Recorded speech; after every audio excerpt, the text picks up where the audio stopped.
나는 아내 수연을 사랑했다. 평범한 일상 속에서도 늘 감사함을 느끼며 살았습니다. 직장에서 돌아와 현관문을 열면 수연이 반갑게 맞아주던 그 순간들이 가장 행복했죠. 우리의 삶은 화려하지 않았지만 서로에게 충분했습니다. 적어도 그때까지는 그랬어요. 어느 봄날이었습니다. 회사에서 일찍 퇴근해 수연을 깜짝 놀라게 해주려 했어요. 꽃다발을 사들고 설레는 마음으로 집에 도착했지만 수연은 없었습니다. 평소 같았으면 그냥 지나쳤을 일이었죠. 하지만 그날따라 이상하게 마음이 불편했어요. 식탁에 놓인 커피잔 반쯤 마시고 서둘러 나간 듯한 흔적이 눈에 들어왔습니다. 여보, 어디 갔어? 휴대폰을 꺼내 전화를 걸었지만 수연은 받지 않았어요. 한 번, 두 번, 세 번. 통화 버튼을 누를 때마다 불안감이 커져갔습니다. 결국 5번째 전화에서야 수연이 받았죠. 미안해, 친구 만나느라 전화를 못 받았어. 수연의 목소리에는 어딘가 어색함이 묻어 있었습니다. 배경에서는 카페 소음이 들렸어요. 그저 평범한 친구 만남이라고 생각하려 했지만 가슴 한구석이 묵직하게 내려앉았죠. 그날 밤 수연은 평소보다 늦게 돌아왔어요. 향수 냄새가 평소와 달랐습니다. 얼굴엔 화장기가 선명했고 말투는 조금 서둘러 보였죠. 저녁 식사 자리에서 수연에게 오늘 만난 친구에 대해 물었어요. 그냥 대학 동창이야. 오랜만에 연락이 와서. 담담하게 대답하는 수연의 눈빛이 흔들렸습니다. 수연은 곧장 화제를 돌렸어요. 그날 밤 나는 오랜만에 잠을 이루지 못했습니다. 천장을 바라보며 이런저런 생각에 잠겼죠. 옆에서는 수연이 깊은 잠에 들어 있었어요. 다음 날부터 나는 수연의 작은 행동 하나하나가 눈에 들어오기 시작했습니다. 화장실에 갈 때도 휴대폰을 들고 가는 모습, 문자가 오면 화면을 급히 가리는 행동, 갑자기 늘어난 야근과 친구 약속들. 처음에는 내 피곤함 탓에 예민해진 것이라 생각했어요. 하지만 점점 피할 수 없는 현실이 되어가고 있었습니다. 요즘 많이 바쁘네. 어느 날 아침 출근 준비를 하던 수연에게 무심코 던진 말이었죠. 수연은 잠시 손을 멈추더니 미소를 지었어요. 회사에서 새 프로젝트를 맡게 됐어. 이번에 성과를 내면 승진도 가능할 것 같아. 그렇게 말하는 수연의 눈빛은 예전과 달랐습니다. 뭔가를 숨기는 듯한 그 표정이 가슴을 아프게 했어요. 하지만 나는 여전히 그녀를 믿고 싶었습니다. 아니, 의심하고 싶지 않았던 거죠. 하루가 지나고 이틀이 지났습니다. 수연의 행동은 점점 더 이상해졌어요. 저녁 식사 중에도 자꾸 휴대폰을 확인하고 갑자기 웃음을 짓다가 심각한 표정으로 돌아오곤 했죠. 이제는 더 이상 모른 척할 수 없었습니다. 그날 밤 수연이 욕실에 있는 사이 그녀의 휴대폰을 확인하고 말았어요. 비밀번호가 변경되어 있었습니다. 뭐 하는 거예요? 욕실에서 나온 수연이 놀란 눈으로 나를 바라봤어요. 나는 아무 말 없이 휴대폰을 내려놓았습니다. 그날 밤 우리는 처음으로 등을 돌린 채 잠에 들었어요. 가슴 속에 의심의 씨앗이 깊게 뿌리내리기 시작했습니다. 다음 날 아침 무거운 마음으로 출근했습니다. 일에 집중하려 해도 머릿속은 온통 수연으로 가득했어요. 회의실에서, 엘리베이터에서, 점심을 먹으면서도 그녀의 수상한 행동들이 자꾸만 떠올랐죠. 동료들은 제가 평소와 다르다는 것을 눈치챘지만 아무에게도 말할 수 없었습니다. 어쩌면 내 의심이 그저 오해일지도 모른다는 생각이 들었으니까요. 괜찮아, 분명 이유가 있을 거야. 스스로에게 계속 말했지만 가슴 깊은 곳에서는 이미 무언가 잘못되고 있다는 것을 알고 있었습니다. 결국 퇴근 후 평소라면 하지 않았을 행동을 하고 말았죠. 은행에 들러 우리 부부의 계좌 내역을 살펴보기 시작했어요. 처음에는 별다른 점을 찾지 못했습니다. 하지만 3달 전부터 수연의 개인 계좌에서 일정하지 않은 금액의 출금이 눈에 띄었어요. 고급 레스토랑, 주변 동네와는 거리가 먼 호텔 주차비, 평소 수연이 가지 않던 상점들의 결제 내역. 그것들은 모두 수연이 야근이나 친구 약속이 있다고 했던 날짜와 일치했습니다. 이건 내 손이 떨렸어요. 증거라고 하기엔 부족했지만 의심을 키우기엔 충분했죠. 그날 밤 집에 돌아온 수연에게 아무 말도 하지 않았습니다. 대신 그녀의 행동을 더 세심하게 관찰하기 시작했어요. 매일 아침 조금 일찍 일어나 수연의 가방을 확인했고 그녀가 자는 동안 휴대폰을 살펴보려 했습니다. 하지만 수연은 항상 한 발 앞서 있었어요. 휴대폰은 늘 비밀번호로 잠겨 있었고 그녀의 가방에서는 아무것도 찾을 수 없었죠. 일주일이 지났습니다. 나의 의심은 점점 더 커져갔어요. 수연은 요즘 들어 더 예쁘게 꾸미기 시작했고 새 옷과 향수를 사왔습니다. 전에 없던 일이었죠. 그리고 매주 수요일마다 여성 모임이라며 늦게 귀가했어요. 결국 나는 행동에 나섰습니다. 수요일 오후 회사에 반차를 내고 수연을 미행하기로 했어요. 회사 건물 앞에서 그녀를 기다렸죠. 시간이 가면 갈수록 가슴이 더 답답해져 왔습니다. 내가 지금 하는 행동이 옳은 걸까? 아내를 의심하고 미행한다는 것이 얼마나 비참한 일인지 절감했어요. 하지만 이미 돌아갈 수 없었습니다. 오후 5시 수연이 회사 건물에서 나왔어요. 평소보다 화려한 차림이었습니다. 그녀는 택시를 타고 이동했고 나는 뒤따랐죠. 택시는 도심의 한 고급 호텔 앞에 멈췄습니다. 심장이 미친 듯이 뛰었어요. 수연은 호텔로 들어갔고 나는 잠시 망설이다가 따라 들어갔습니다. 로비에서 그녀를 발견했을 때 나는 숨을 죽였어요. 수연은 누군가를 기다리고 있었습니다. 얼마 지나지 않아 한 남자가 나타났죠. 키가 크고 단정한 정장 차림의 남자였어요. 수연은 그를 보자 환하게 웃었습니다. 그런 미소는 요즘 나에게 보여준 적이 없었어요. 둘은 호텔 내 레스토랑으로 향했습니다. 나는 떨리는 다리로 그들을 멀리서 지켜봤어요. 창가에 앉은 두 사람은 와인을 주문하고 즐거운 대화를 나누는 듯 했습니다. 그들 사이에 오가는 눈빛, 살짝 스치는 손길. 모든 것이 단순한 업무 관계가 아님을 말해주고 있었어요. 제발 아니길. 목구멍까지 차오르는 감정을 삼켰습니다. 2시간이 지나고 그들은 자리에서 일어났어요. 남자가 수연의 허리에 손을 얹었고 함께 엘리베이터로 향했습니다. 그 순간 나의 세계가 무너지는 것을 느꼈어요. 엘리베이터 문이 닫히고 숫자가 올라가는 것을 바라보며 서 있었습니다. 14층에서 멈췄죠. 나는 로비 의자에 털썩 주저앉았어요. 시간이 얼마나 흘렀는지 모르겠습니다. 밤 10시가 넘어서야 수연에게서 문자가 왔어요. 오늘도 회의가 길어졌네. 곧 끝날 것 같아. 먼저 자.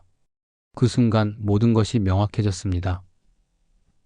나는 아내가 다른 남자의 품에 안겨 있다는 사실을 완전히 직시하게 되었어요. 집에 돌아와 침대에 누웠지만 잠은 오지 않았습니다. 천장을 바라보며 수연과의 지난 날들을 떠올렸죠. 어디서부터 잘못된 걸까? 내가 부족했던 걸까? 다음 날 나는 더 많은 증거를 찾기로 결심했습니다. 수연이 자는 동안 그녀의 노트북을 살펴봤어요. 비밀번호가 걸려 있었지만 우리 결혼 기념일이었죠. 메일함에서 그 남자와의 대화를 발견했습니다. 정우라는 이름이었어요. 메일 내용은 업무적인 것들이 대부분이었지만 종종 개인적인 내용도 있었습니다. 그들이 적어도 2달 전부터 만남을 이어오고 있다는 사실도 알게 되었어요. 왜? 나지막이 중얼거렸습니다. 증거를 모으면 모을수록 마음은 더 아파왔어요. 하지만 이제 돌아갈 수 없었습니다. 진실을 마주할 준비가 되어 있었어요. 아침이 밝았습니다. 수연은 평소와 다름없이 일어나 출근 준비를 했어요. 마치 아무 일도 없었던 것처럼 말이죠. 나는 밤새 잠을 이루지 못한 채 그녀를 바라봤습니다. 한때는 그토록 사랑했던 아내의 모습이 이제는 낯선 사람처럼 느껴졌어요. 오늘은 좀 일찍 들어올게. 현관문을 나서며 수연이 말했습니다. 거짓말이란 걸 알면서도 나는 고개를 끄덕였어요. 문이 닫히자마자 컴퓨터 앞에 앉았습니다. 정우라는 이름으로 검색을 시작했죠. 수연의 메일에서 본 내용만으로는 부족했어요. 그의 정체를 완전히 파악하고 싶었습니다. 처음에는 별다른 성과가 없었어요. 정우라는 이름은 너무 흔했죠. 하지만 수연의 회사 홈페이지를 뒤져보니 단서를 발견했습니다. 협력업체 목록에서 한 회사의 담당자 이름이 박정우로 되어 있었어요. 직함은 이사였습니다. 여기서부터 시작해보자. 그 회사 홈페이지에 들어가 보니 박정우의 프로필을 확인할 수 있었어요.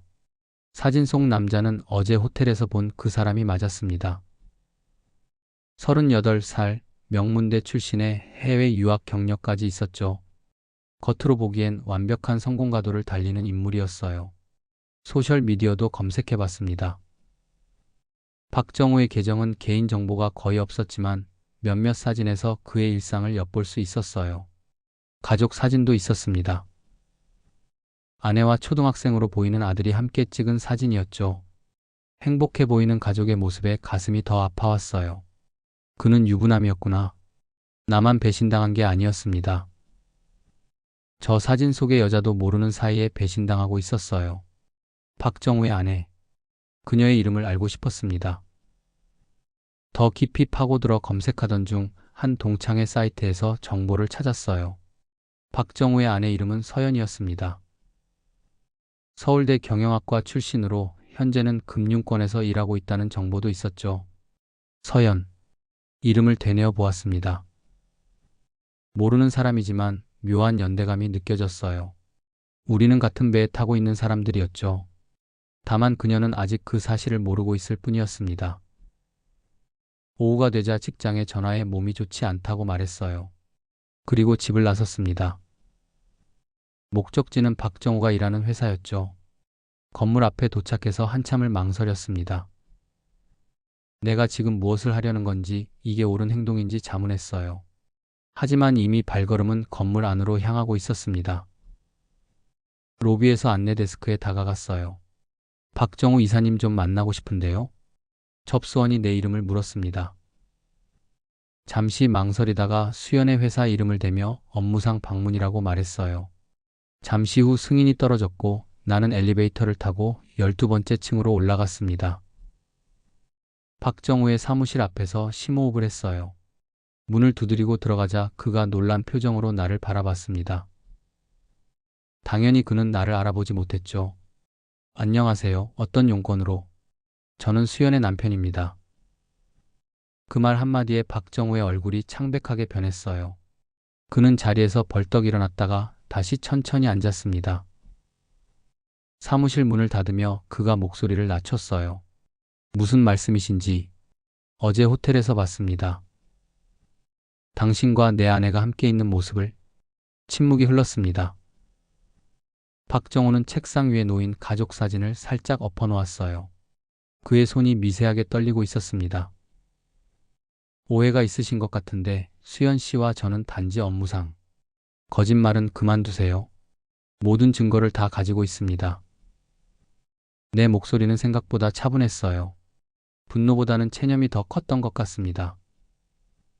박정우는 한숨을 내쉬었죠. 무엇을 원하시는 겁니까? 그 질문에 나는 잠시 생각에 잠겼습니다. 정말 내가 원하는 것이 무엇인지. 복수? 사과? 아니면 그저 이 상황이 현실이 아니길 바라는 마음뿐이었을까요? 당신의 아내 서연 씨는 알고 있습니까? 박정우의 눈이 커졌어요. 그는 고개를 저었습니다. 제발. 가정이 있습니다. 아이도 있고. 그 말에 화가 치밀었어요. 나에게도 가정이 있었습니다. 수연과 함께 꿈꿔온 미래가 있었죠. 그가 그것을 빼앗아 갔는데 지금 와서 자신의 가정을 지키고 싶다고 애원하다니. 그런 생각은 수연과 관계를 시작하기 전에 했어야죠. 박정우는 고개를 숙였습니다. 그의 모습에서 어떤 후회나 죄책감을 찾으려 했지만 보이는 건 그저 두려움뿐이었어요. 자신의 일상이 무너질 것에 대한 두려움. 어떻게 하면 될까요? 돈이 필요하신가요?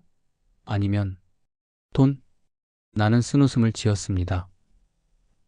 그가 이 상황을 돈으로 해결하려 한다는 사실이 더 비참하게 느껴졌어요. 난 당신의 돈 같은 건 필요 없습니다.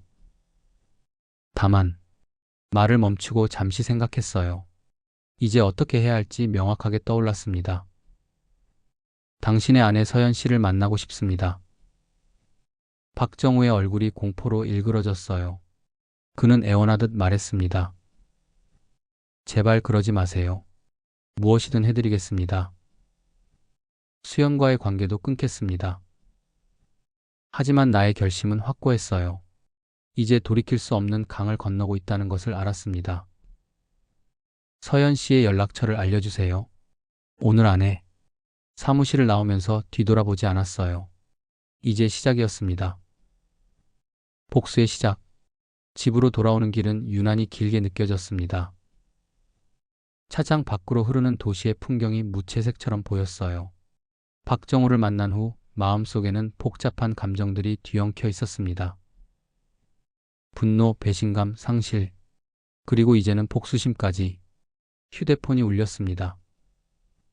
화면을 보니 낯선 번호였어요. 망설임 없이 전화를 받았죠. 여보세요? 김서연이라고 합니다. 순간 가슴이 덜컥 내려앉았어요. 박정우의 아내였습니다. 그가 정말로 아내의 연락처를 알려준 것이었죠. 예상보다 빨랐어요. 안녕하세요, 서연 씨. 제가 오늘 연락드리려고 했는데 무슨 일로 저를 찾으시는지 알고 싶습니다. 그녀의 목소리는 차분했지만 긴장감이 느껴졌어요. 아마도 박정우가 무언가 말했을 겁니다. 하지만 전부를 말했을 리는 없었죠. 직접 만나서 이야기하고 싶습니다. 중요한 일이에요. 잠시 침묵이 흐른 후 서연이 대답했습니다. 알겠습니다. 언제 만날까요? 우리는 그날 저녁 도심의 한 조용한 카페에서 만나기로 했어요. 전화를 끊고 나니 갑자기 현실감이 밀려왔습니다. 내가 지금 무엇을 하고 있는 건지, 이것이 옳은 선택인지 다시 한번 고민했죠. 하지만 이미 돌아갈 수 없었어요. 수연의 배신, 박정우의 위선. 그들은 대가를 치러야 했습니다. 약속 시간보다 일찍 카페에 도착했어요. 구석자리에 앉아 문을 바라보고 있었죠. 30분쯤 지났을 때 한 여성이 들어왔습니다. 주변을 둘러보던 그녀와 눈이 마주쳤어요. 서연은 생각했던 것보다 더 단아하고 지적인 인상이었습니다. 검은색 원피스에 살짝 웨이브가 들어간 머리카락, 화려하지 않지만 세련된 분위기를 풍겼어요. 그녀가 내 테이블로 다가왔습니다. 안녕하세요. 서연이 자리에 앉았어요. 가까이서 보니 눈가에 피로한 기색이 역력했습니다. 아마도 남편으로부터 무슨 일인지 듣고 걱정했을 테죠. 만나주셔서 감사합니다. 내가 먼저 입을 열었어요. 어디서부터 말해야 할지 고민되었습니다. 너무 갑작스럽게 진실을 말하면 서연이 충격을 받을 테고 돌려 말하자니 시간만 낭비될 것 같았죠. 남편이 무슨 말을 했나요? 서연이 조용히 물었어요. 그녀의 눈빛은 이미 무언가를 직감하고 있는 듯 했습니다. 그냥 당신을 만나고 싶다는 제 요청을 전달했다고만 하더군요. 서연은 고개를 끄덕였습니다. 그리고 한참을 침묵하다가 입을 열었어요. 사실 저는 이미 알고 있어요. 그 말에 놀라 그녀를 바라봤습니다. 서연의 눈에는 이미 깊은 상처가 담겨 있었어요. 무엇을요? 당신 아내와 제 남편의 관계를요? 순간 말문이 막혔습니다. 서연은 이미 알고 있었던 거였어요. 그녀는 조용히 가방에서 몇 장의 사진을 꺼내 테이블 위에 펼쳤습니다. 수연과 박정우가 함께 있는 모습, 손을 잡고 걷는 모습, 포옹하는 모습, 모두 명확한 증거였어요. 언제부터? 2달 전부터 의심했어요. 1달 전에 확신했고요. 서연의 목소리는 담담했지만 그 안에 담긴 아픔이 전해졌습니다. 나는 갑자기 혼란스러웠어요. 내가 이 자리에서 하려던 말을 서연이 이미 알고 있었다니. 왜 아무 조치도 취하지 않았어요? 서연은 쓴웃음을 지었습니다. 아이가 있어요. 그리고 아직 어떻게 해야 할지 결정하지 못했거든요. 우리는 서로의 상황에 대해 이야기했습니다. 서연의 결혼 생활, 나의 이야기. 공통점이 너무나 많았어요. 둘 다 배우자를 믿고 사랑했고 둘 다 배신당했죠. 대화가 깊어질수록 서연에 대한 이상한 친밀감이 느껴졌습니다. 이제 어떻게 할 생각이에요? 내가 물었어요. 서연은 잠시 생각에 잠겼다가 대답했습니다. 모르겠어요. 당신은요? 그 질문에 내 안에 쌓여있던 복수심이 다시 불타올랐습니다. 지금까지는 어떻게 해야 할지 갈피를 잡지 못했지만 이제 명확한 방향이 보였어요. 그들이 우리에게 한 것처럼 우리도 그들에게 해주는 건 어떨까요? 서연의 눈이 커졌습니다. 무슨 뜻이죠? 복수예요. 그들이 우리를 배신한 것처럼 우리도 그들을 배신합시다. 내 말에 서연은 충격받은 듯 했지만 곧 그녀의 눈빛이 변했어요. 분노와 결심이 섞인 눈빛이었죠. 어떻게요? 우선 증거를 더 모아야 합니다. 그들이 만나는 모든 순간, 대화 내용, 메시지, 가능한 모든 것을 수집해요. 그리고 적절한 때에 모든 것을 폭로하는 겁니다. 서연이 고개를 끄덕였어요. 제가 가진 증거도 있고 더 찾을 수 있을 거예요. 우리는 그날 밤 늦게까지 계획을 세웠습니다. 각자 맡은 역할이 있었어요. 서연은 박정우의 일정과 행적을 추적하고 나는 수연을 감시하기로 했죠. 서로 발견한 내용은 즉시 공유하기로 했습니다. 카페를 나서며 서연이 물었어요. 정말 이렇게 해도 괜찮을까요?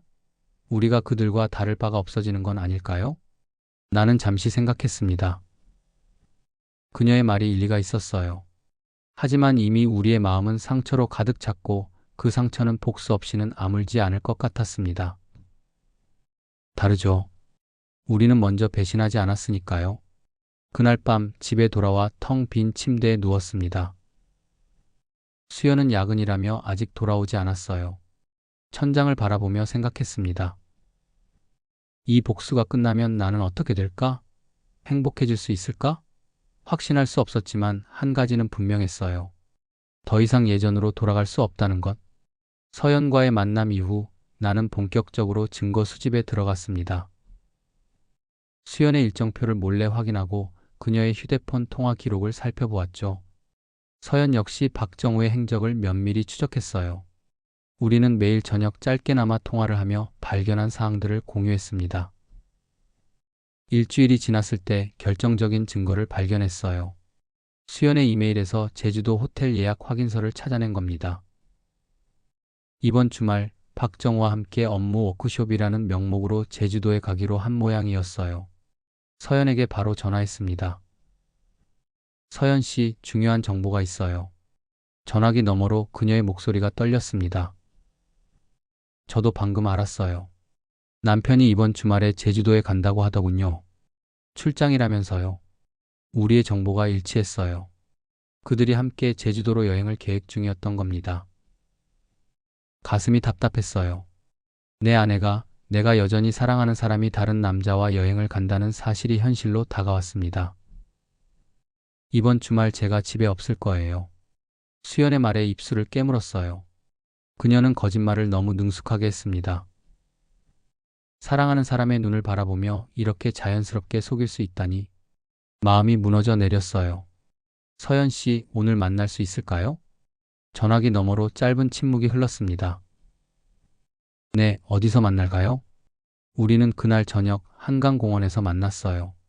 초저녁에 어스름이 내리고 있었습니다. 강가에 나란히 앉아 흐르는 물을 바라보았죠. 한동안 아무 말도 없었어요. 말보다 더 많은 것이 우리 사이에 오갔습니다. 공통된 상처, 분노, 그리고 외로움. 이 주말에 우리도 같이 제주도에 가요. 내 말에 서연이 놀란 눈으로 바라봤어요. 무슨 뜻이에요? 그들이 어떤 짓을 하는지 직접 확인해야 해요. 결정적인 증거를 잡아야 합니다. 서연은 망설이는 듯 했어요. 그녀의 눈에는 두려움이 서려 있었습니다. 정말 그렇게까지 해야 할까요? 나도 확신이 서지 않았습니다. 하지만 이미 시작한 일이었어요. 끝까지 가야 했죠. 서연 씨, 당신은 정말 이대로 살아갈 수 있을까요? 의심하고 아파하고 속으면서 그녀의 눈에 눈물이 고였어요. 강물에 비친 도시의 불빛이 그 눈물에 반사되었습니다. 당신 말이 맞아요. 더 이상 이렇게 살 수 없어요. 그날 밤 우리는 제주도행 비행기 티켓을 예약했습니다. 그들의 숙소 근처에 있는 다른 호텔을 잡았어요.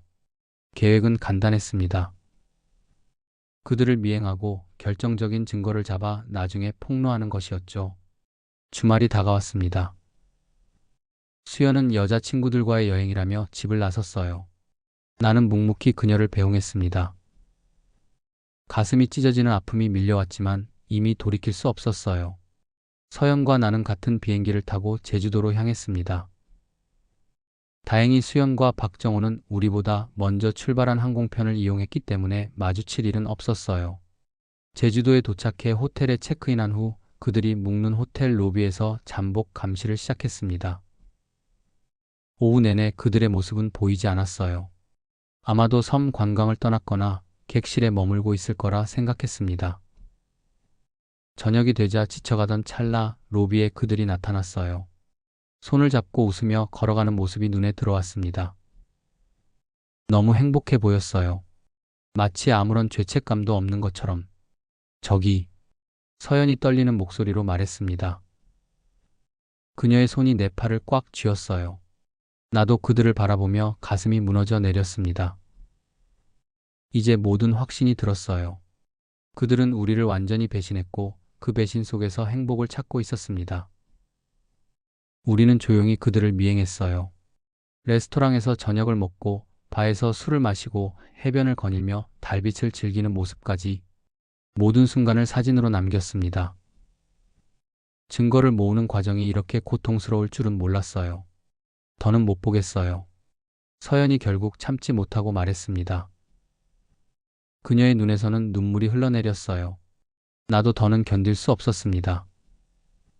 우리는 우리 호텔로 돌아왔어요. 호텔바에서 술을 마셨습니다. 한 잔, 두 잔. 쌓여가는 빈 잔만큼 마음도 무거워졌어요. 서연은 평소보다 말이 없었습니다. 그녀의 눈에는 깊은 상처가 서려 있었어요. 정말 이게 최선일까요? 술에 취해 서연이 물었습니다. 나도 같은 의문을 품고 있었어요. 이 모든 것이 과연 우리를 행복하게 해줄 수 있을까? 모르겠어요. 하지만 이제 와서 돌아갈 수는 없잖아요. 그녀가 고개를 끄덕였습니다. 두 사람 다 말없이 술잔을 비웠어요.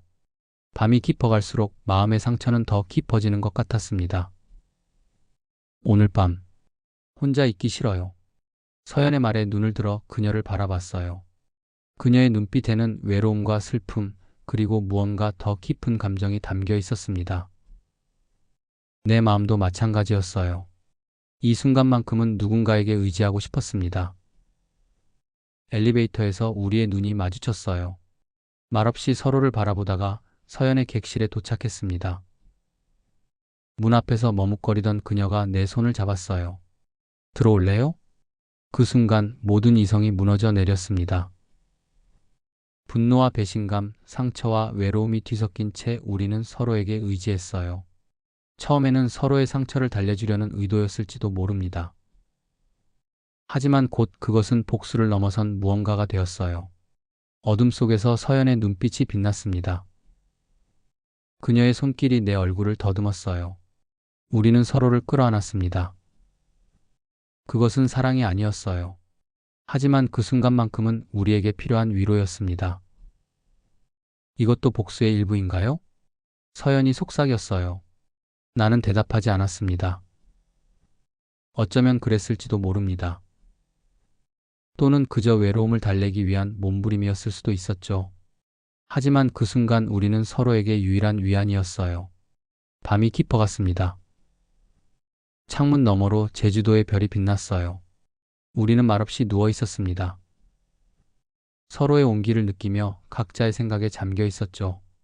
이 밤 이후 우리는 무엇이 될까? 이 복수는 우리를 어디로 이끌어갈까? 아침이 밝았을 때 우리는 서로의 눈을 마주하기 어려웠어요. 지난밤의 일은 우리 둘 모두에게 죄책감을 안겨주었습니다. 하지만 동시에 이상한 해방감도 느꼈어요. 마치 오랫동안 묶여있던 사슬에서 풀려난 것 같은 느낌이었죠. 후회하나요? 서연이 조용히 물었습니다. 나는 잠시 생각했어요. 후회했나? 아니, 후회하지 않았습니다. 그 순간만큼은 우리 둘 다 원했던 것이었으니까요. 아니요. 당신은요? 그녀도 고개를 저었습니다.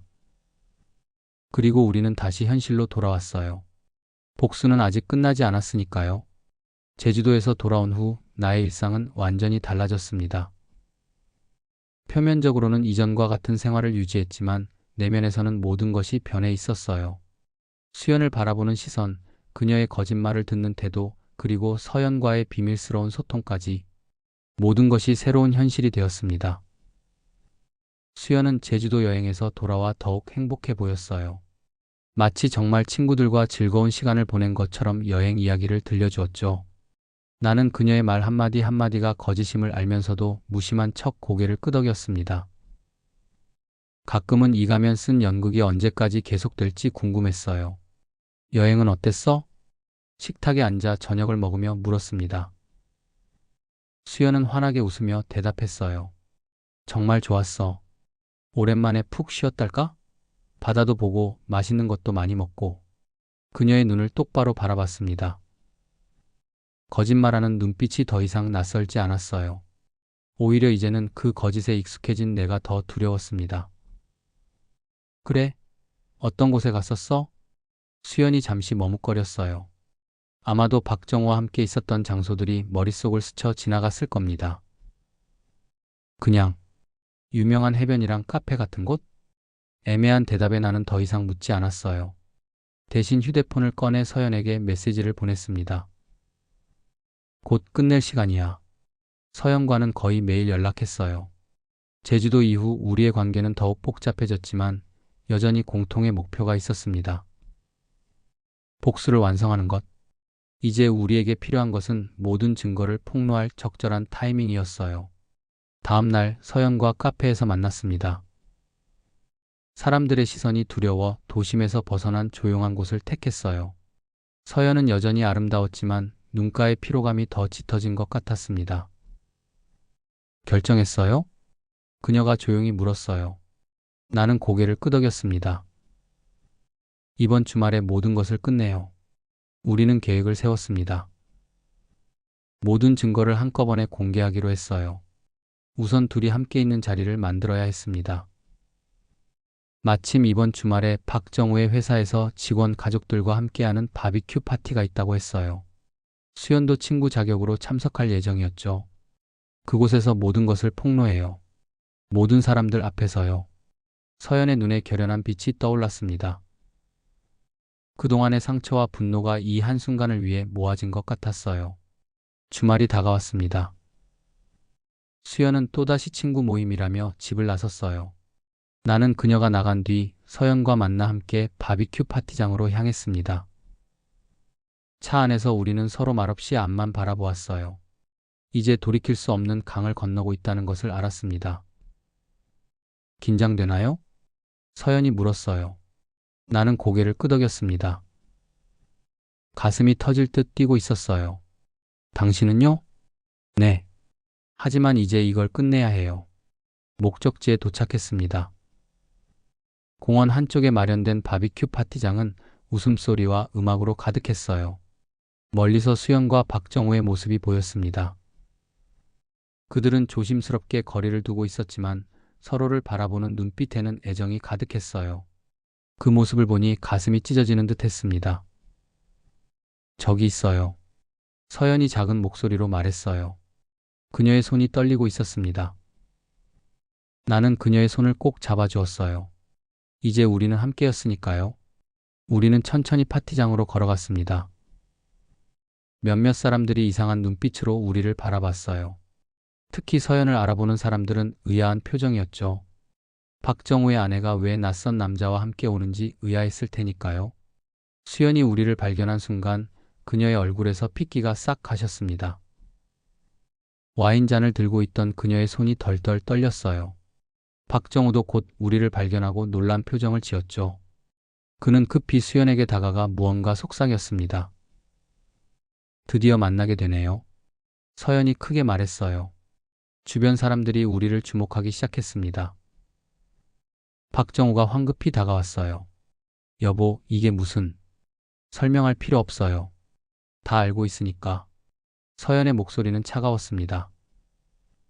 그녀는 가방에서 사진들을 꺼내 주변 사람들 앞에 뿌렸어요. 제주도에서 찍은 사진들, 호텔에서 함께 나오는 모습, 해변에서 손잡고 걷는 장면.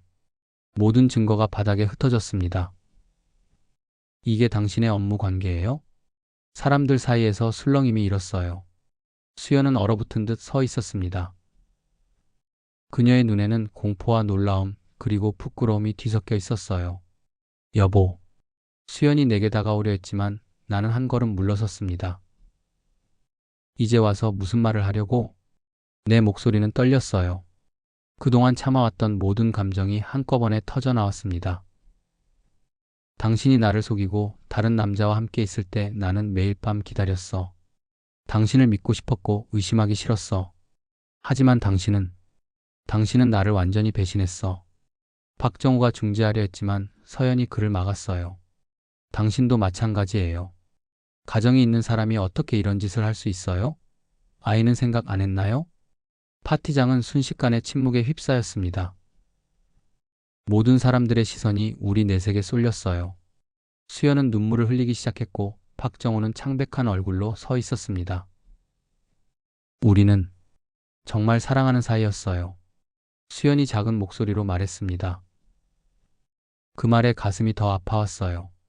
사랑? 그들은 그것을 사랑이라 불렀던 겁니까? 사랑이라고? 거짓말과 배신으로 가득 찬 그게 사랑이라고? 목소리가 높아졌습니다.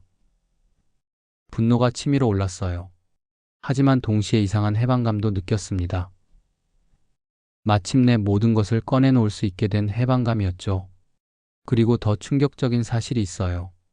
서연이 말을 이었습니다. 그녀의 눈에는 결연한 빛이 담겨 있었어요. 우리 둘도 함께 있었어요. 제주도에서 당신들이 사랑을 나눌 때 우리도 같은 호텔에 묵으며 모든 것을 지켜봤죠. 그리고 박정우의 얼굴이 일그러졌습니다. 수연도 믿을 수 없다는 표정으로 우리를 번갈아 바라봤어요. 뭐라고?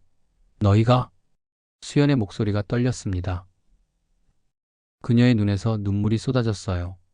이제 상황은 완전히 역전되었습니다. 배신한 자들이 배신당한 느낌을 맛보고 있었죠. 그 순간 이상한 공허함이 밀려왔어요. 복수는 성공했지만 느껴지는 것은 승리감이 아닌 비통함 뿐이었습니다. 두 가정은 순식간에 무너져 내렸고 우리 모두는 상처 입은 채 서로를 바라보고 있었어요. 박정우는 서연에게 다가가 무릎을 꿇었습니다. 제발 용서해줘. 정말 큰 실수였어. 수연도 내게 매달렸어요. 여보, 나 정신이 나갔었나 봐. 다시 돌아갈 수 없을까? 하지만 이미 돌이킬 수 없는 선을 넘어버렸습니다.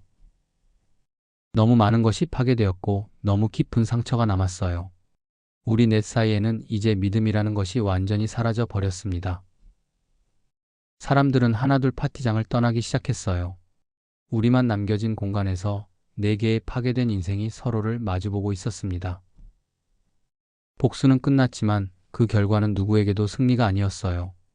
폭로 이후 내 삶은 완전히 달라졌습니다. 수연과 나는 더 이상 같은 집에 살 수 없었어요. 그날 밤 내가 짐을 싸서 나왔습니다. 호텔방에 누워 천장을 바라보며 생각했죠. 과연 내가 한 선택이 옳았던 것일까? 복수는 정말 내게 위안이 되었을까? 다음날 아침 서연에게서 전화가 왔어요. 그녀의 목소리는 피곤해 보였습니다. 어떻게 지내요? 간단한 질문이었지만 대답하기 어려웠어요. 어떻게 지내냐고? 망가진 삶의 파편 속에서 길을 잃은 채 헤매고 있었습니다. 그저 그래요. 서연 씨는요? 박정우가 집을 나갔어요. 아이에게는 출장 간다고 했죠. 서연의 목소리에는 씁쓸함이 묻어 있었어요. 우리의 복수는 성공했지만 그 여파는 우리가 예상했던 것보다 훨씬 컸습니다. 특히 무고한 아이에게까지 영향이 미친다는 사실이 가슴 아팠어요. 일주일이 지났습니다. 수연은 계속해서 내게 연락을 시도했어요. 문자, 전화, 이메일. 매번 용서를 구하는 내용이었죠. 처음에는 그녀의 연락을 모두 무시했습니다. 하지만 시간이 지날수록 마음이 조금씩 흔들렸어요. 한 번만 만나서 이야기하자. 결국 수연의 요청을 받아들였습니다. 평일 오후 한적한 카페에서 그녀를 만났어요. 한 달 만에 보는 수연은 많이 변해 있었습니다. 살이 빠지고 안색이 어두워져 있었어요. 그런 그녀의 모습을 보니 마음 한구석이 아팠습니다. 고마워, 만나줘서. 수연이 작은 목소리로 말했어요. 그녀의 눈에는 눈물이 맺혀 있었습니다. 할 말이 뭐야? 나의 목소리는 여전히 차가웠어요. 하지만 내면에서는 복잡한 감정들이 소용돌이쳤습니다. 정말 미안해. 내가 너무 어리석었어. 정우와의 관계는 그저 일시적인 감정에 휩쓸린 거였어. 진짜 사랑한 건 항상 당신이었어. 수연의 말을 들으며 생각했습니다. 이것이 진심일까? 아니면 그저 안정을 찾기 위한 또 다른 거짓말일까? 더 이상 그녀의 말을 온전히 믿을 수 없었어요. 지금 와서 그런 말이 무슨 소용이야? 이미 모든 게 끝났어. 수연의 눈에서 눈물이 흘러내렸습니다. 제발 한 번만 더 기회를 줘. 우리 다시 시작할 수 있어. 내가 모든 걸 바로잡을게. 그녀의 간절함이 느껴졌어요. 어쩌면 정말 후회하고 있는지도 모릅니다. 하지만 내 마음속에는 이미 너무 깊은 상처가 자리 잡고 있었죠. 시간이 필요해. 지금은 아무것도 약속할 수 없어. 그렇게 수연과의 만남을 끝내고 나왔습니다. 집으로 돌아가는 길에 서연에게서 전화가 왔어요. 저녁 식사할래요? 이야기하고 싶은 게 있어요. 서연과는 폭로 이후에도 종종 연락을 주고받았습니다. 이상한 연대감 같은 것이 우리를 이어주고 있었어요. 어쩌면 서로가 서로의 상처를 가장 잘 이해할 수 있는 사람이었기 때문일지도 모릅니다. 저녁에 서연을 만났어요. 그녀는 평소보다 조금 더 밝아 보였습니다. 결정했어요. 이혼하기로요. 서연의 말에 놀라지 않았습니다. 예상했던 결정이었죠. 후회 없어요? 그녀는 고개를 저었습니다.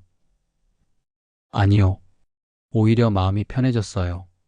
거짓 속에서 사는 것보다는 차라리 홀로 서는 게 낫겠더라고요. 서연의 결연한 모습에 존경심이 들었어요. 그녀는 생각보다 강인한 사람이었습니다. 그리고 당신에 대해서도 생각해 봤어요. 서연의 말에 가슴이 뛰었습니다. 제주도에서의 하룻밤 이후 우리는 그 일에 대해 깊이 이야기한 적이 없었어요. 그저 서로 묵묵히 복수에 집중했을 뿐이었죠. 우리, 어쩌면 서로에게 의지할 수 있지 않을까요? 같은 상처를 가진 사람으로서 서연의 제안은 의외였습니다. 하지만 완전히 거부할 수는 없었어요. 그녀와 함께 있으면 이상하게 마음이 편안했습니다. 같은 아픔을 공유한 사람이기에 서로를 더 깊이 이해할 수 있었을지도 모르죠. 천천히 생각해 보는 게 어떨까요? 우리 둘 다 아직 상처가 아물지 않았으니까. 서연은 이해한다는 듯 고개를 끄덕였어요. 그날 밤 우리는 오랜만에 편안한 대화를 나눴습니다. 복수나 배신이 아닌 각자의 꿈과 희망에 대해 이야기했어요. 마치 새로운 시작을 암시하는 것처럼요. 시간이 흘렀습니다. 수연과는 결국 이혼 절차를 밟기 시작했어요. 그녀는 끝까지 화해를 원했지만 나는 돌아갈 수 없었습니다. 신뢰가 깨진 관계는 다시 복구하기 어렵다는 것을 깨달았죠. 서연과는 점점 더 가까워졌어요. 우리는 자주 만나 서로의 일상을 공유하고 함께 시간을 보냈습니다. 어느새 그녀는 내게 중요한 사람이 되어 있었어요. 상처를 함께 극복해가는 과정에서 서로에게 의지하게 된 것 같았습니다. 우리 정식으로 만나볼까요?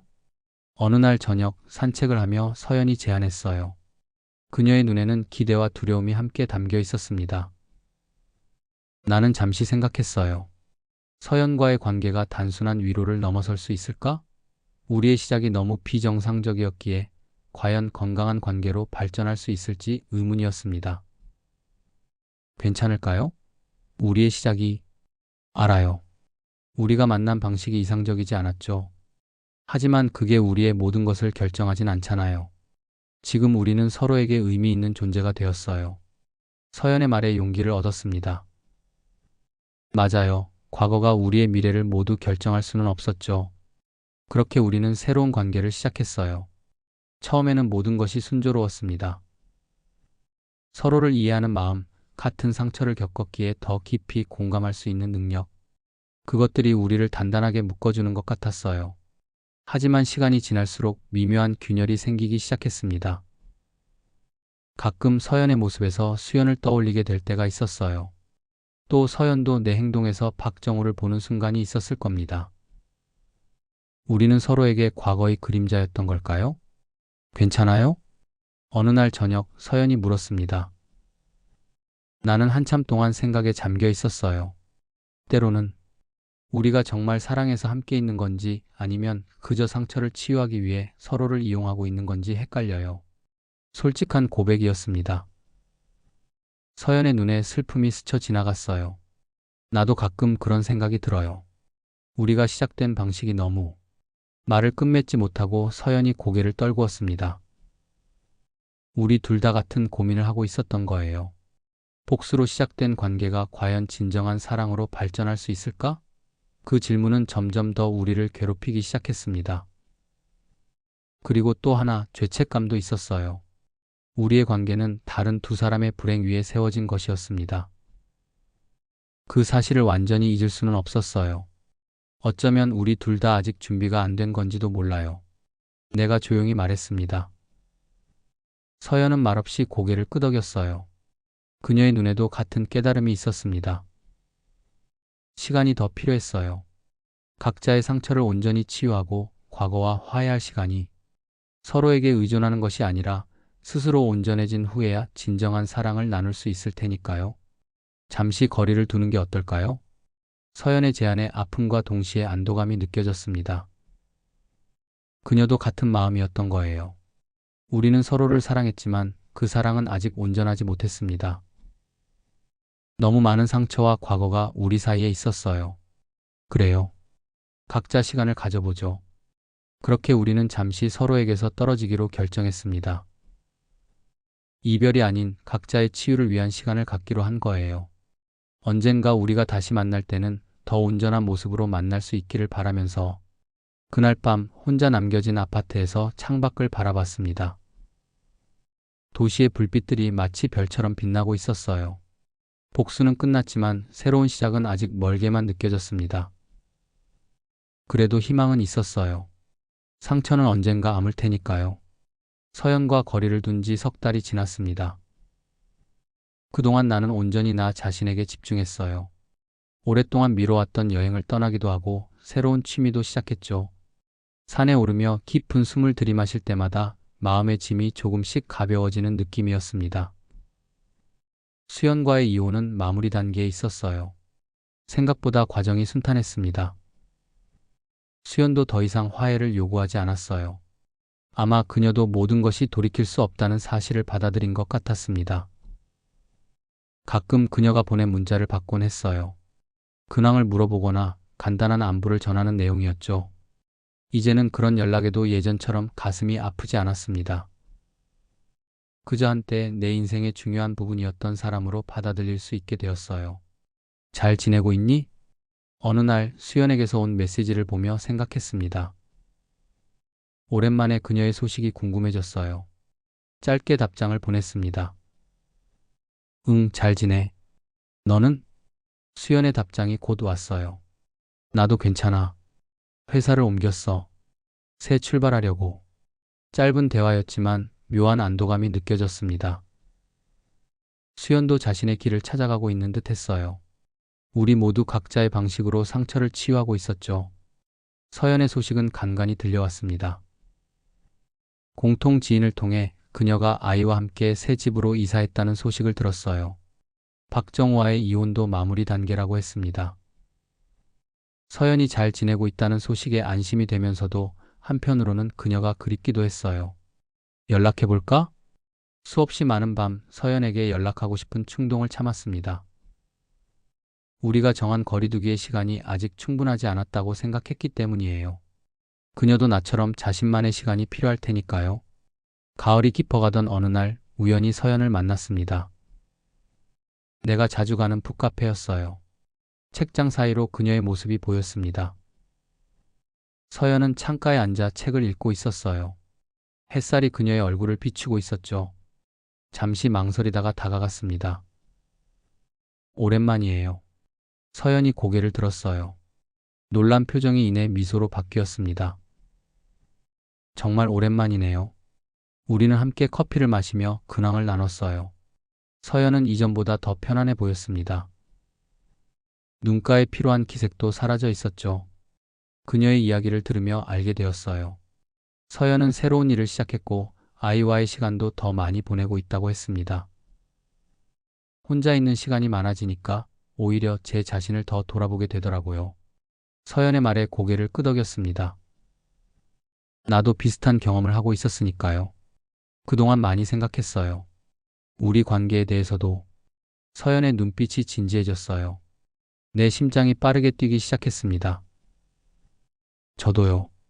우리는 서로의 눈을 바라봤어요. 그 눈빛 속에는 예전의 슬픔이나 분노가 아닌 새로운 이해와 평온함이 담겨 있었습니다. 우리가 시작한 방식은 잘못됐어요. 복수심과 상처가 우리를 이끌었죠. 서연의 말에 동의했습니다. 그것이 진실이었으니까요. 하지만 그렇다고 해서 우리가 서로에게 느꼈던 감정까지 모두 거짓이었던 건 아니에요. 그녀의 말에 가슴이 따뜻해졌습니다. 나도 같은 생각이었어요. 비록 시작은 잘못되었을지라도 그 과정에서 우리가 나눈 감정은 진실했습니다. 다시 시작할 수 있을까요? 이번에는 올바른 방식으로. 서연의 제안에 잠시 생각에 잠겼습니다. 정말 우리는 새로 시작할 수 있을까? 과거의 그림자를 완전히 떨쳐버릴 수 있을까? 천천히 가보는 게 어떨까요? 서두르지 말고 서로를 진정으로 알아가면서. 서연이 미소 지었어요. 그녀도 같은 생각이었던 모양입니다. 그날 이후 우리는 다시 만나기 시작했어요. 하지만 이번에는 달랐습니다. 복수나 상처가 아닌 순수한 마음으로 서로를 대했죠. 함께 영화를 보고 전시회에 가고 때로는 그냥 공원을 산책하며 이야기를 나눴어요. 서연의 아이와도 종종 시간을 보냈습니다. 처음에는 어색했지만 점차 친해져 갔어요. 모든 것이 순조로워 보였습니다. 하지만 내 마음 깊은 곳에는 여전히 무언가 남아 있었어요. 설명하기 어려운 불안감 같은 것이었죠. 어떤 날은 갑자기 수연의 얼굴이 떠올라 가슴이 아팠고, 또 어떤 날은 서연과 함께 있으면서도 우리가 정말 올바른 길을 가고 있는지 의문이 들었습니다. 무슨 생각해요? 어느 저녁 함께 저녁을 먹던 서연이 물었어요. 나는 한참 동안 생각에 잠겨 있었나 봅니다. 솔직히 아직도 가끔 혼란스러워요. 서연의 눈에 이해하는 빛이 어렸습니다. 나도 그래요. 완전히 과거를 잊는 건 불가능한 것 같아요. 그녀의 솔직함에 안도했습니다. 나만 이런 감정을 느끼는 것이 아니었어요. 우리가 너무 서두르는 걸까요? 서연이 잠시 생각하더니 고개를 끄덕였어요. 아마도요. 우리 둘 다 아직 완전히 치유되지 않았나 봐요. 그날 밤 집으로 돌아오는 길에 깊은 생각에 잠겼습니다. 서연과의 관계가 정말 옳은 것인지, 우리가 서로에게 좋은 영향을 주고 있는지, 한 번도 진지하게 고민해보지 않았던 질문들이 밀려왔어요. 다음 날 결심했습니다. 서연에게 전화를 걸었어요. 우리 잠시 멈춰야 할 것 같아요. 내 말에 서연은 잠시 침묵했습니다. 하지만 곧 이해한다는 대답이 돌아왔어요. 알아요. 나도 같은 생각이었어요. 우리 둘 다 아직 혼자서 해결해야 할 것들이 많은 것 같아요. 통화를 끝내고 나니 이상한 해방감이 느껴졌습니다. 마치 오랫동안 지고 있던 무거운 짐을 내려놓은 것 같았어요. 서연도 비슷한 마음이었을 겁니다. 우리 둘 다 아직은 새로운 관계를 시작할 준비가 되어 있지 않았던 거예요. 그 후로 몇 달이 더 지났습니다. 다시 혼자가 된 시간 동안 나는 진정으로 나 자신과 마주하려고 노력했어요. 과거의 상처를 인정하고 그것이 내 일부가 되었음을 받아들였죠. 수연의 배신, 복수의 과정, 서연과의 관계. 모든 것이 나를 형성한 경험이었습니다. 어느 봄날 문득 깨달았어요. 더 이상 복수심이나 분노가 내 마음을 지배하지 않는다는 것을요. 그저 지나간 일로 받아들일 수 있게 되었습니다. 수연을 생각해도 더 이상 가슴이 아프지 않았고, 서연을 떠올려도 혼란스럽지 않았어요. 모든 것이 자연스러운 흐름으로 느껴졌습니다. 수연의 소식을 우연히 들었어요.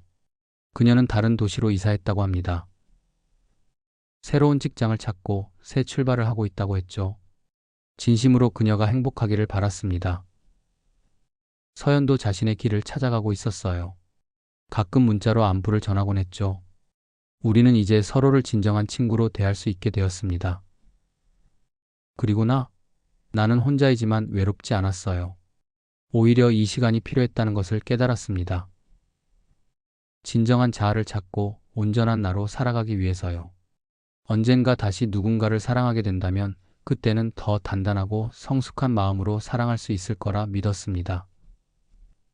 복수는 끝났지만 그것이 가져다 준 것은 예상과 달랐어요. 승리감이나 만족이 아닌 깊은 자기 성찰과 성장이었습니다. 수연의 거짓과 내 복수, 그리고 서연과의 관계까지 모든 것이 의미 있는 여정이었어요. 이제 나는 알게 되었습니다. 복수는 결코 구원이 될 수 없다는 것을요. 진정한 치유는 용서에서, 그리고 자신을 있는 그대로 받아들이는 데서 오는 것임을요. 상상도 못했던 결말이지만 이것이 내 이야기의 진정한 끝이었습니다. 창밖으로 보이는 봄날의 햇살이 따뜻했어요. 새로운 계절, 새로운 시작을 알리는 듯 했습니다. 나는 깊게 숨을 들이마셨습니다. 이제 정말로 앞으로 나아갈 준비가 되었어요. 복수는 구원이 아니다. 복수는 나를 더 깊은 절망으로 끌어내릴 뿐이다. 그리고 이제는 그 말의 진정한 의미를 가슴 깊이 이해하게 되었습니다. 진정한 구원은 자신과의 화해, 그리고 과거를 놓아주는 용기에서 비롯된다는 것을요.